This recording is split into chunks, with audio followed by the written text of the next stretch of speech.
Hello, thanks for telling me. I'm back. Sorry about that. Let's start over again. All right. Guess you did hear the music, so don't need to do that.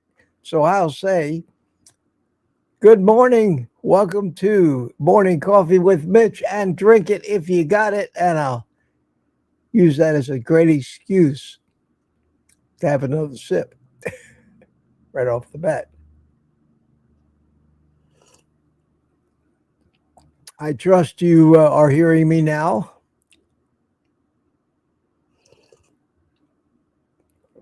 I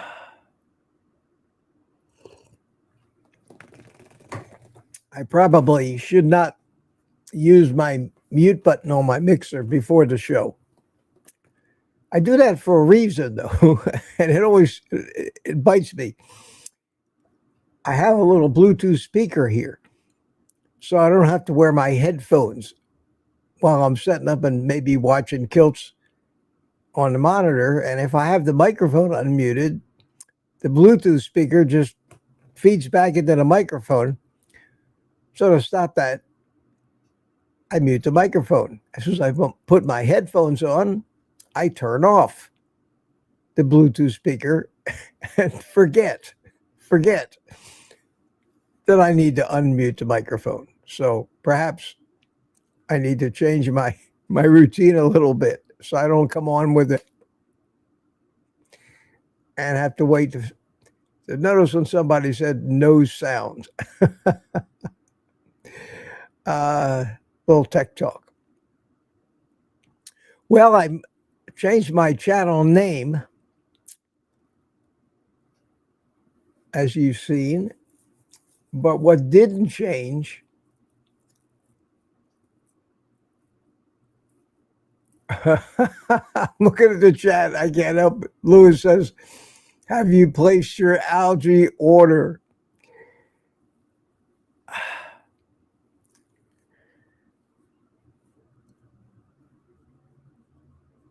No.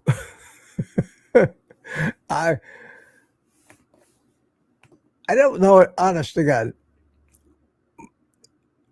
I don't know enough about it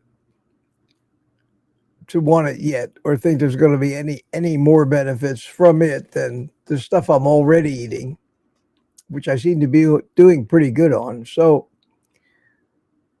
you know, my default opinion on going off in yet more directions, making things yet more complicated, is always a default too. If it ain't broke, don't fix it. But that doesn't mean that there isn't some benefit or some advantage for some people on certain lifestyles or eating regimens. which I don't particularly care to do for myself.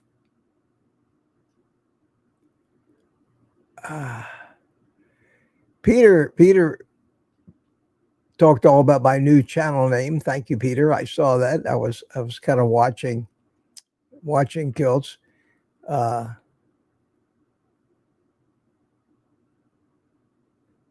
not going to say negative things. I just fight every day just not to overcomplicate it. Just keep it simple. But some people like to overcomplicate it. They just always looking for variety, always looking for new excitement from food, always looking for new ways to prepare something different. The young lady was talking about sprinkling stuff on and adding color, and next thing you know, we'll be doing like Gordon Ramsay does, and we'll be plating foods and making artwork and squirting little dabs of sauce, streaks, and things like that to make it just look fancy. Whereas with me, I just dig into a hamburger patty or some bacon and eggs, steak, chicken thighs, and I'm perfectly happy. And I have to believe that I'm getting the nutrition that I need from those things. And again, if it ain't broke, don't fix it. That's my opinion. But I'm not saying that they're all wrong about it. And for some people, especially people like who eat a plant-based diet, which is so short of so many of the essential nutrients, that by throwing in everything, including the kitchen sink, into your mouth, might up your odds of getting what you're not getting from all those plants, but you would be getting if you were eating a steak or eggs. So I like to think that an egg has pretty much everything I need. And I use as proof of that the fact that a live chicken emerges out of an egg with nothing else. No spirulina, no algae, no supplements, no added fat, no reduced fat, no nothing. The egg has everything in it. And when that live chicken comes out, that's proof positive that everything necessary to create life. And as an extension of that, you'd have to think to sustain life is bundled up inside that sealed egg with no exposure to the outside, no umbilical cord, no nothing. It's yellow goo, and it's in there. The chicken would not happen if there was no egg white in there. The chicken would not happen if there was no yolk in there. Period. Period. I always thought that was the dumbest thing in the world. Egg whites.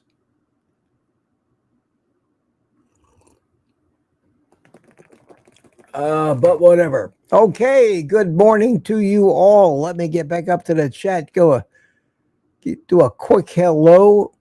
And we started out this morning at 2:06 a.m. with Lady June and Mike Seeley from Tampa. How you doing, Michael?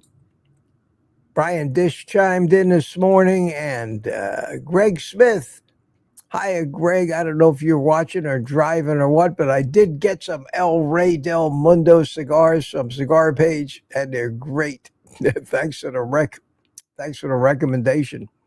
Barry Simon says, good morning, Mitch OGC. And you notice that, but you also notice that when I type, and I'll do it right now so you can see it, I'll say hello. In the chat, it still shows up as Old Guy Carnivore. I did not change my basic channel designator, which is why in the YouTube chat we're all seeing that instead of what we decided was our channel name, because they're two different things. The @OldGuyCarnivore can be used in links and other things. You can type in anybody's channel to find it, youtube.com/@OldGuyCarnivore. And that's also my handle on Twitter and in some other places. I don't know if I need to change that or I should change that, but I'm taking this little transition a little bit at a time. See if any of it does any good, which is, to say, unlikely. But I talked about it last night on my members live stream and told you the reasons I wanted to do this. There's a couple. I'll go over them real quick. Number one, this whole carnivore thing has gotten out of hand in a number of directions. It's too confusing, yet it's so simple. We have too many people here who are too strict, not about what they do, but they're carnivore police. You can't do that. It's not carnivore. You can't eat that. It's not carnivore. You can't say you're carnivore if you do this or that. And I'm so tired of that. I'm so tired of that. So it's limiting if it becomes your identity. And I'm not that limiting, yet I am probably as strict a carnivore as anybody in my practice of it. But I also believe that not everybody needs or will benefit anymore from being 100% Anthony Chafee carnivore to 70% keto, or even more carbs than that, depending on their individual makeup and how they react to these things. And the strict scientific definition of carnivore is any organism that gets 70% or more of its nutrition from animal sources. So you could probably eat 50 to 100 grams of carbs a day if you still have a meat-heavy diet, and scientifically, by that definition, call yourself a carnivore. And we've made it way too silly. Lion diet, carnivore diet, ketovore diet, keto diet, this diet, that diet, the other diet. I'm tired of it. The second reason I wanted to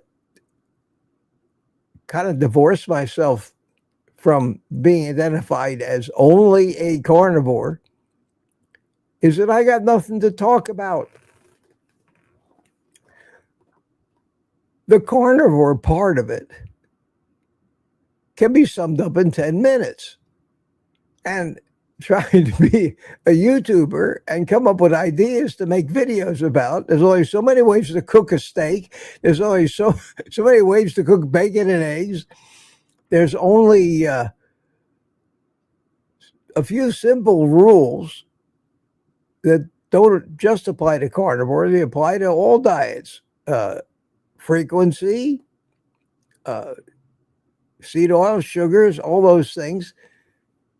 We all know those. And we got nothing to talk about. So we have to, as a YouTuber, we have to find excuses to make YouTube videos. Because I'm demonstrating to everybody just how your channel deteriorates if you don't keep feeding the beast, which is YouTube. They forget about you. You don't post videos every day, they stop recommending your stuff. You're on a treadmill if you're a YouTuber, if you want to grow. And my channel has shrunk in the past month by over 200 subscribers. And my view counts without these videos have gotten to the point where there's no income anymore.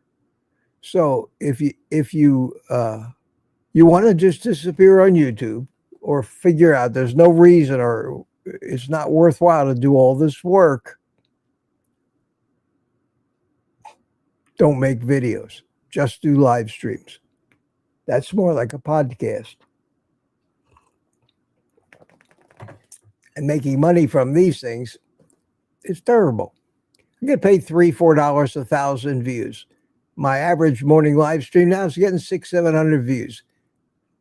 I make $2-3 in advertising revenue from a live stream. That's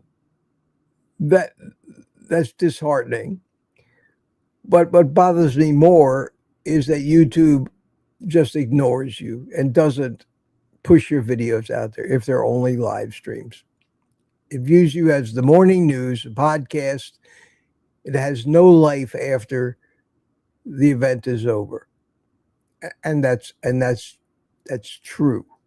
That's true. So I need to start making videos again if I want to stay a YouTuber and not just fade off into the ether. But I have to make videos about other topics other than repeating this same old thing. Eat meat, take the day off. I have been talking about a lot of other topics, but people aren't finding them because my channel has always said Old Guy Carnivore. And people say, well, I have nothing in common with that. I'm not old. I don't eat meat. Why would I watch that? So I decided, all right, I put the OGC in there, use my name, and a little tagline that just says healthy aging, because I figure healthy aging is a concept or an envelope that encompasses hundreds of other topics that now, having that in my channel name, people who are getting older, no matter what they eat or no matter what their health, might want to watch my videos if I come up with a compelling enough title, just shy of being clickbaity, because that's what you have to do on YouTube. So that's why, for the time being, I'm going to leave my YouTube handle as @OldGuyCarnivore. That doesn't really show up on the YouTube. When you see your recommendations, you'll see the new name, and we'll leave it at that. Whether YouTube still thinks I'm a carnivore or not, I think I have no idea if they look at the channel name, if they decide, as I was told last night, somebody else commented that once you're a carnivore, as far as YouTube is concerned, you're always a carnivore channel, no matter what you do. You have to start a whole new channel if you don't want them to consider you evil, mean, and destructive to society and public enemy number one by recommending people eat that evil meat and awful bacon and eggs. I don't care. So we'll see what happens. We'll see what happens. I want people to know me for who I am first. And most of the successful people in our space do use their names first. So, and Barry said, I think I started, good morning, Mitch, OGC. Yes, thank you, Barry. And poor Milton. Milton's getting nervous. Maybe he doesn't know quite what he's in for, but I think he's probably sensed he's in for something today. So, Rick, we'll look for your updates on how the trooper fared the procedure.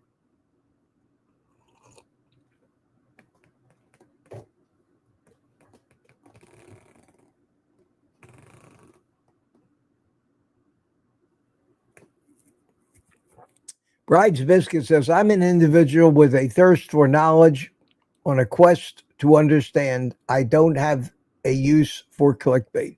Well, none of us have a use for it, but very few of us click on videos that don't create some kind of a question or curiosity designed to compel us to say, oh, I got to see what that is. And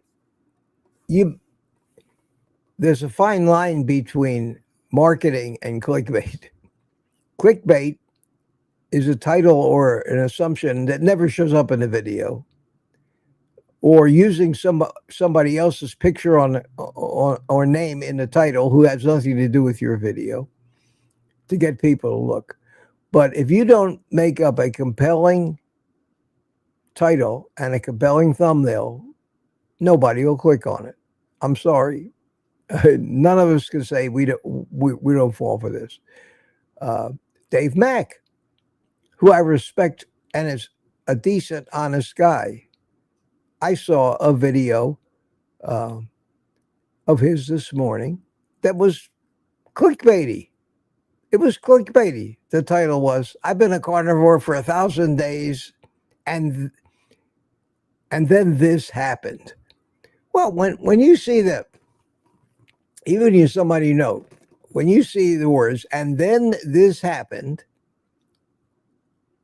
I mean, you may not call that clickbait because you're going to get an answer to it, but it's the kind of thing that I'm talking about and the kind of thing that we YouTubers have to do. We have to create curiosity so that people will click our video out of the 400 million videos that get uploaded every hour. And my dentist reminded me, Barry Simon sent me an email. Which came first, the chicken or the spirulina? Thank you. Anderson Dental, my dentist. Quick reminder, I have confirmed that appointment on 2 phone calls, 6 previous texts. I have said, yes, I'm going to be there. And they're still sending me texts telling me that I've got an appointment today.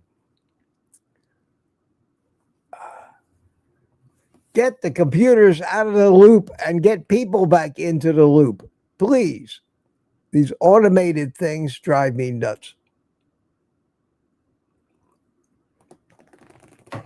Drive me nuts. Well, I haven't been going on any particular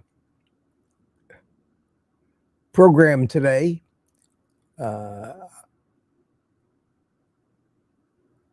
Let's see. Who was the first one at 7 o'clock? Yeah. Robbie Autry. You see Robbie Autry and Lambs was right there too. So those two guys monopolized. They monopolized the 7 o'clock contest every morning. Who is this carnivore? Jerry. Hiya, Jerry. How you doing? Good to see you. Larry Ryan's here. Brian Dish is here. Lori, good morning, Lori. Peter chimed in. How are you? Bride's Biscuit, my BB and E. Bill Cook is here. How you doing, Bill? Brenda McIntyre, good to see you. Mark C. I see even with the name change, everybody found me this morning. That's that's good. And Kilt's finished right on time. I mean, exactly like 15 seconds before I went live. What timing? What timing? Who's this? Sandy Blythe is here. Hiya, Sandy. Good morning. And Brody YYC just picked up a $185 bag of sea slime. Diesel Doc is here. How you doing? Peter questioned Mitch. I plugged your new channel today on the Kilt Show. Yes, thank you, Peter. I saw that. And you answered questions about it. And Lewis is here. And thank you, Lewis, for that little message. Who else haven't I said hi to? Don Chager's here. Hi, Don. Good to see you. Good to see you. Lewis, have you placed your algae order? Duh. No, no. Now everybody was chiming in muted, but I already figured that out, and I'll try not to do that again. Anthony's here. Hi, Anthony. How are you? The Faro Grandma's here. Says hit the likes. Sandy says, Lewis, hell no. You guys know me too well. You guys know me too well.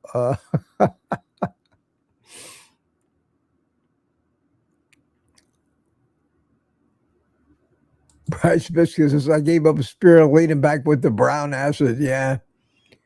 Yeah. These things come and go and come and go. People that don't want to let them just go away. And it might be good for some people who are so nutritionally devoid in their diet that any little something they might get from it might help, but is it worth spending that kind of money and doing that kind of bookkeeping, trying to keep up with what you got to eat, when you got to eat it, how much you got to have?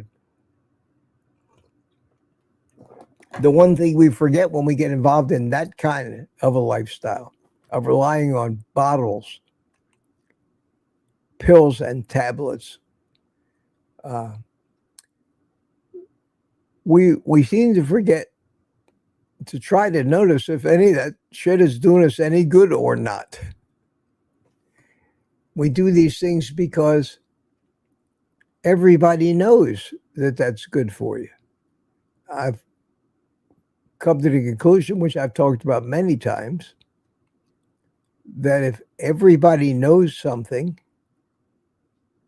I am 99% certain that that something is wrong.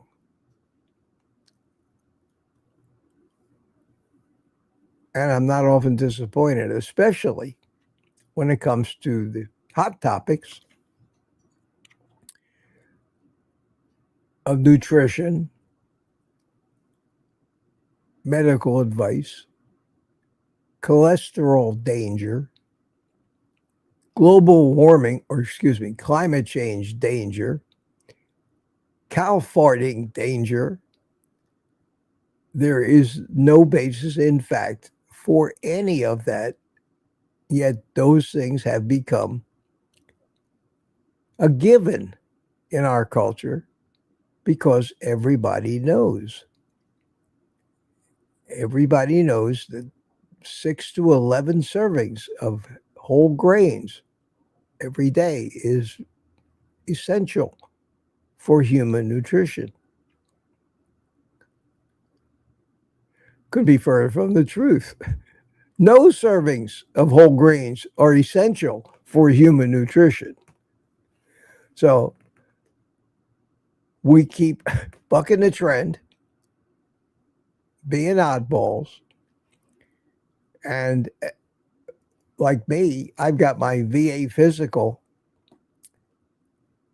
in a week, next week, on the 15th. On my calendar this morning, a reminder came up that said, go to the VA and have your blood drawn. That way, my doctor, nurse practitioner, my doctor will have all the results when I go in for my physical. And she can advise me based on those results of the 10 new prescriptions that she thinks I should be taking, and warn me again about my extremely high cholesterol and how I'm killing myself by not taking the statins. And I made a decision this morning, screw it. I'm not going to go get my blood test. I'm not going to make a separate trip to the VA a week before.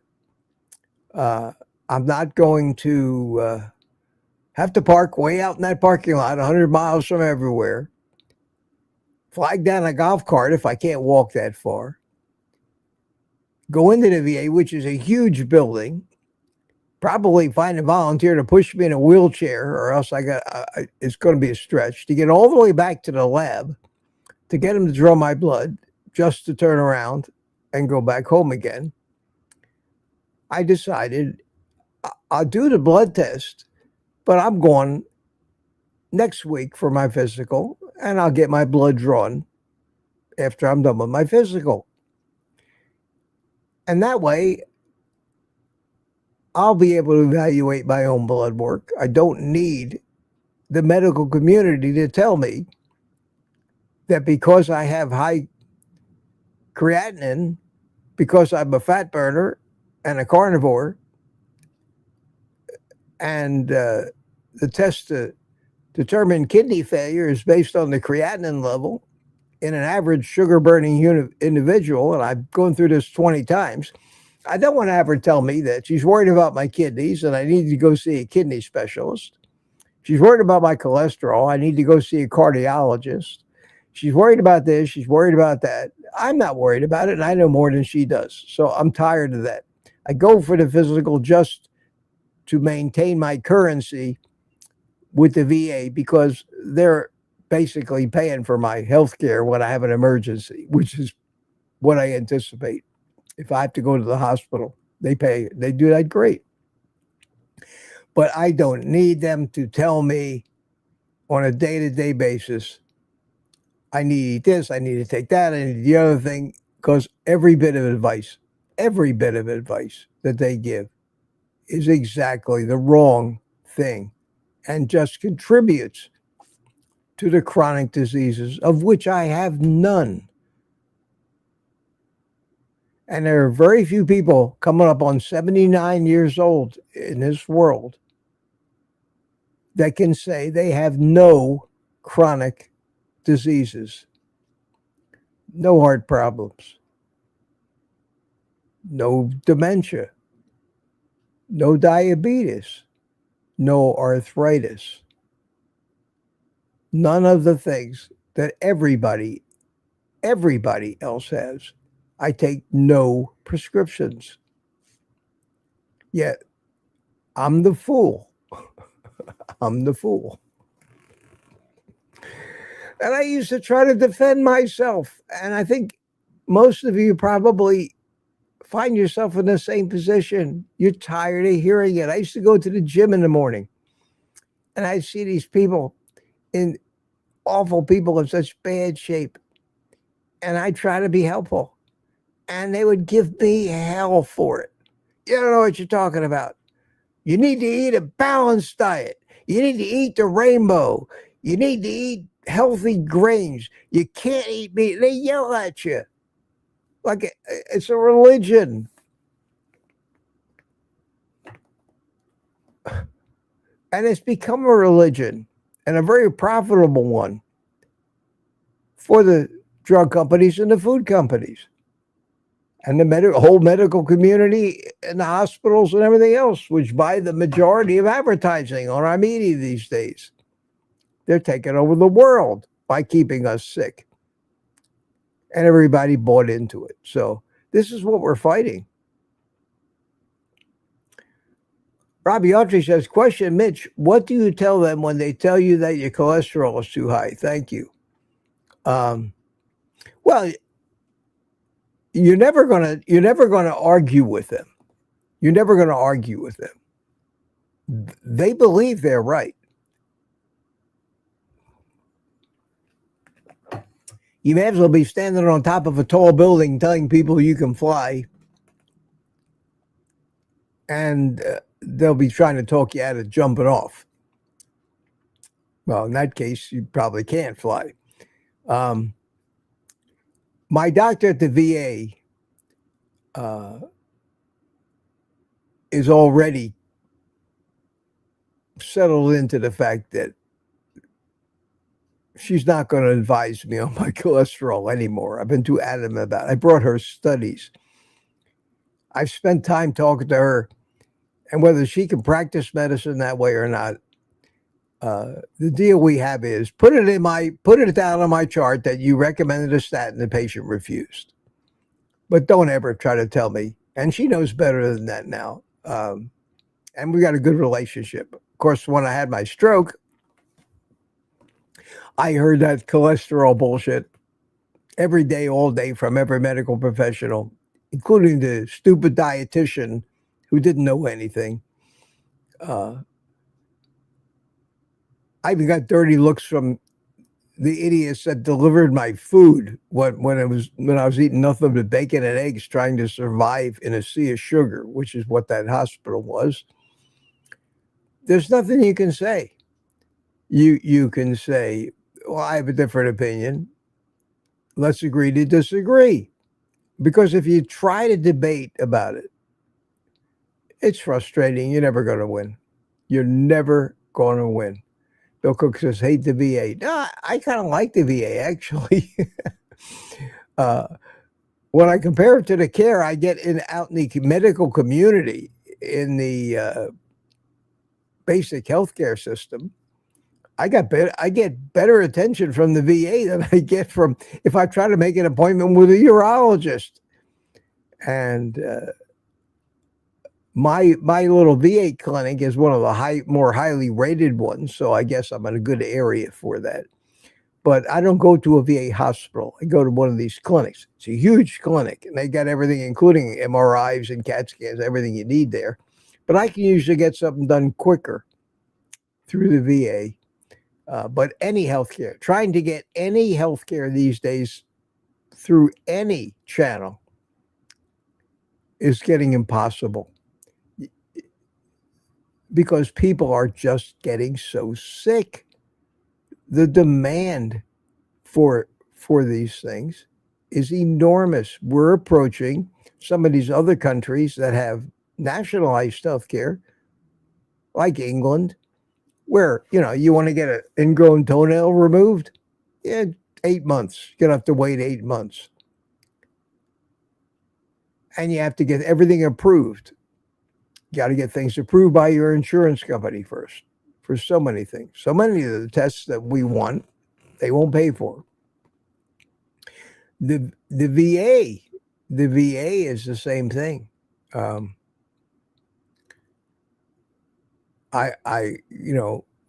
I had my stroke, I said, I'd like to get a CT angiogram. Well, she said, I'll put in for it, but they probably won't approve it. That's the last I ever heard of it. So, and I'm glad I didn't get that, because I don't think I need it. Because I think that half the things they told me when I had the stroke were basically to scare me into complying.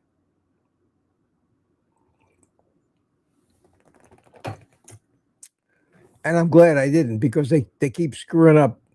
They keep making mistakes. It scares the hell out of me, the incompetence. And part of that is not so much incompetence, is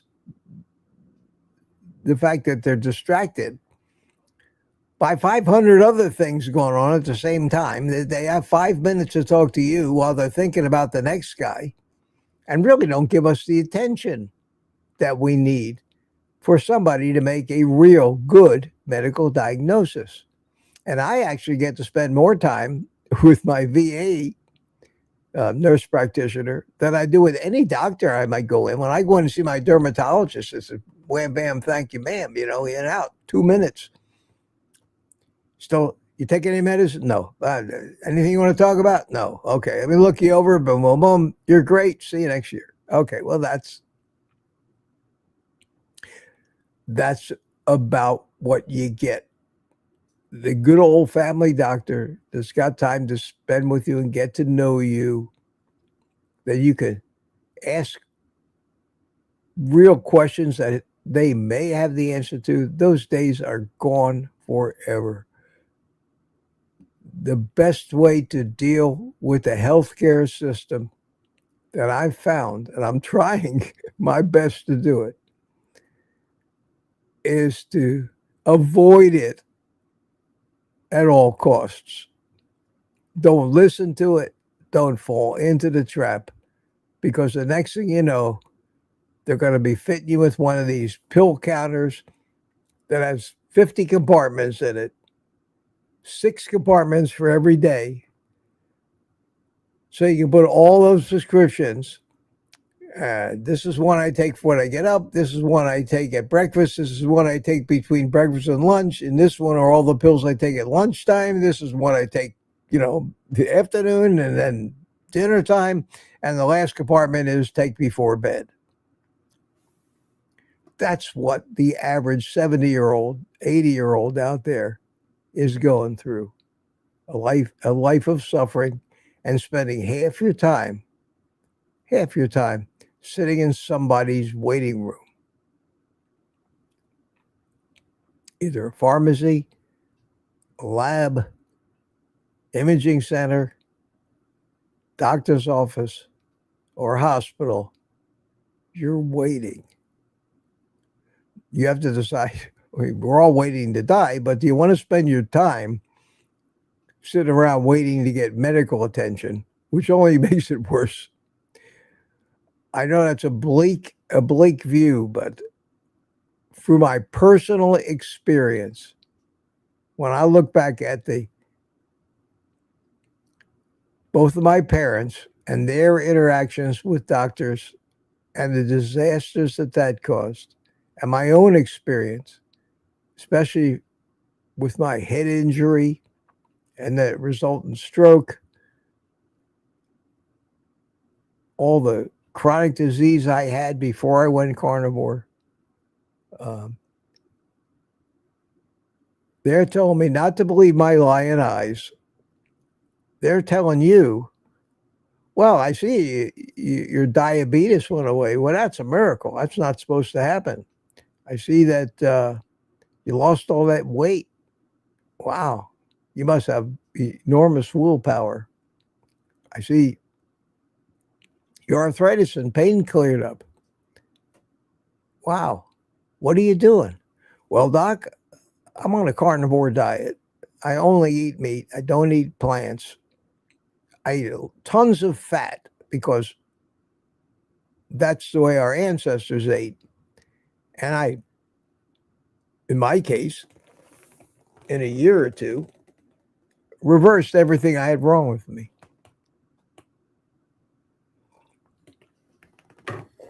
And then they look at you and they say, well, that may be true and it's all well and good, but your cholesterol is too high. And at that point, you got to assume that they have no idea what they're talking about. And they're just regurgitating the same propaganda and lies and phony studies. They actually believe it because that's what they were taught in medical school. And no matter how healthy you've become and how much better your life is, you need to give up all that shit. Stop eating the meat, stop eating the fat, go back to eating the plants, eat tons of bread, pastry, pasta, and pizza, and all this other crap so you can get your cholesterol down. When we know these days that eating carbs will lower your cholesterol. We also know that eating enormous amounts of these carbohydrates are bad for you. It doesn't jive. It doesn't make sense. If eating all these carbs causes all these problems that I had, but it lowers my cholesterol, and not eating the carbs solves all these problems, but my cholesterol goes up, maybe, just maybe, a higher cholesterol is actually better. And it's not cholesterol they're talking about. It's lipoproteins. They don't even know how to name it right when they talk about cholesterol.